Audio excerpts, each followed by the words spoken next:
তোমার রিজিকের সংকট, তুমি সারাদিন চাকরি বাকরি ব্যবসা বাণিজ্যের পিছনে দৌড়াও, সেখানে দৌড়িয়ে তো কোনো লাভ নেই যদি আমি উপর থেকে তোমার ফয়সালা না করি।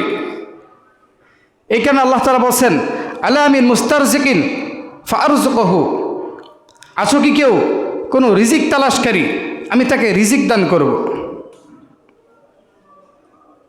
কোরআনের আরেক আয়াতের মধ্যে আল্লাহ তাআলা ইরশাদ করেন, ওমা তাদরি নাফসুম মাযা তাকসিবু গাদা, যে মানুষ আগামীকাল সে কি উপার্জন করবে সে জানে না।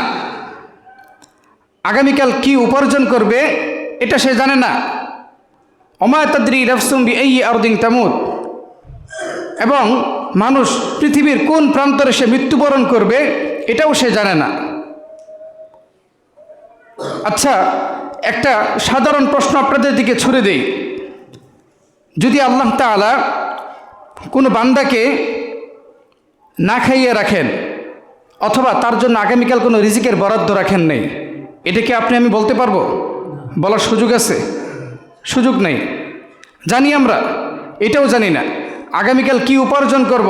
আগামীকাল আমি সুস্থ থাকলে সেই আমি উপার্জন করব। যদি আল্লাহ তাআলা আগামীকাল আমাকে দুনিয়া থেকে নিয়ে যান তাহলে কোনো সুযোগ আছে?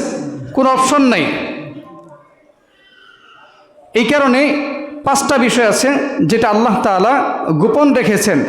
এই গায়েবের সংবাদগুলো একমাত্র আল্লাহ তাআলাই জানেন। ইন্নাল্লাহা ইনদাহু ইলমুস সাআহ, আল্লাহ তাআলার কাছে রয়েছে কিয়ামতের সংবাদ। কিয়ামত কখন সংঘটিত হবে সেটার খবর একমাত্র আল্লাহ তাআলাই জানেন।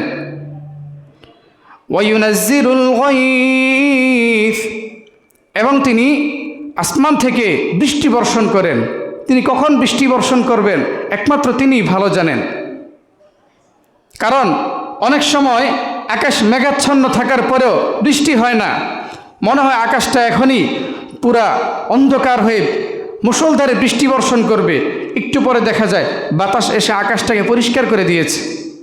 তাহলে কখন বৃষ্টি হবে সেটা আমরা কেউ জানি না। এই গায়েবের সংবাদ আল্লাহ তাআলার কাছে তিনি গোপন রেখেছেন।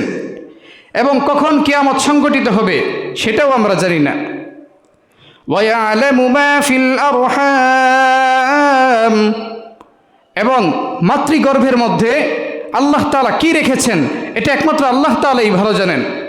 তিনি কি কন্যা সন্তান দিবেন নাকি ছেলে সন্তান দিবেন নাকি কোনো সন্তানই দিবেন না, সেটার সংবাদ, সেই গায়েবের সংবাদ, অদৃশ্যের খবর একমাত্র আল্লাহ তাআলাই জানেন।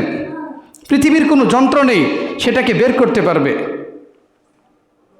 এখন যে আধুনিক প্রযুক্তি বের হয়েছে যেটার মাধ্যমে কিছুটা অনুমান করা যায়, তারপরে অনেক সময় সেই যন্ত্রের রিপোর্ট ভুল আসে।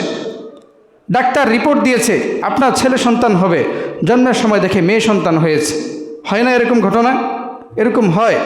তার মানে কি, দুনিয়ার যেই প্রযুক্তি, টেকনোলজি, এগুলো আল্লাহ তাআলার কুদরতের কাছে পরিপূর্ণরূপে একেবারে খেলনার বস্তু। তো আল্লাহ তাআলা এই গায়েবের সংবাদগুলো তার কাছে রেখে দিয়েছেন। তারপরে আল্লাহ তাআলা বলতেছেন, ওয়ামা তাদরি নাফসুম মাযা তাকসিবু গাদা, মানুষ জানে না সে আগামীকাল কি উপার্জন করবে, কি খাবে। ওয়ামা তাদরি নাফসুম বিআইয়ি আরদিন তামুত, এবং মানুষ এটাও জানে না সে পৃথিবীর কোন প্রান্তরে গিয়ে সে মৃত্যুবরণ করবে, কিভাবে মৃত্যুবরণ করবে, কোন অবস্থাতে সে মৃত্যুবরণ করবে, এটা পৃথিবীর কেউ জানে না। এটা শুধুমাত্র আল্লাহ তাআলাই জানেন। এই জন্য আল্লাহ তাআলার কাছ থেকে রিজিকটা চেয়ে নেওয়া। হাদিসের মধ্যে আছে, নবী করিম সাল্লাল্লাহু আলাইহি ওয়াসাল্লাম বলেন, আদ-দুআউ মুখুল ইবাদাহ, দোয়াই হচ্ছে ইবাদতের মগজ। মানুষের মাথার যদি মগজ না থাকে মানুষ কি জীবিত থাকবে? বলেন, জীবিত থাকবে? থাকবে না। মানুষের মাথার মগজটা হচ্ছে কি, তার পুরো বডিকে ক্যাপচার করে, পুরো বডিটাকে নিয়ন্ত্রণ করে মানুষের ব্রেইন। এই ব্রেইন যদি না থাকে তার পুরো বডির কোনো মূল্য নেই। এটাই নবী করিম সাল্লাল্লাহু আলাইহি ওয়াসাল্লাম হাদিসের মধ্যে বলেছেন, আদ-দুআউ মুখুল ইবাদা, দোয়া হচ্ছে সমস্ত ইবাদতের মগজ। আরেক হাদিসের মধ্যে আছে, আদ-দুআউ হুয়াল ইবাদা, দোয়া সে নিজে একটা ইবাদত। এই যে আমরা 5 ওয়াক্ত নামাজের পর দোয়া করি, হাত তুলে আল্লাহ তাআলার কাছে মোনাজাত করি, এটা কি? এটা ইবাদত। বলেন এটা কি? এটা ইবাদত। দোয়া এটাও একটা ইবাদত। আমাদের জীবনে অনেক দুঃখ কষ্ট অনেক কিছু থাকে, তো জীবনে যদি খারাপ কিছু থাকে সেটা পরিবর্তন করার একটা রাস্তাই আল্লাহ তাআলা খোলা রেখে দিয়েছেন, সেটা হচ্ছে দোয়া। সেটা কি? দোয়া। দোয়াই একমাত্র মুমিনের খাঁটি অস্ত্র, যার মাধ্যমে সে তার তাকদীরকে সে পরিবর্তন করতে পারবে। দোয়া ছাড়া অন্য কোনো পথ পদ্ধতি আল্লাহ তাআলা উন্মুক্ত রাখেননি বান্দার জন্য, যার মাধ্যমে সে তার ভাগ্য পরিবর্তন করতে পারবে।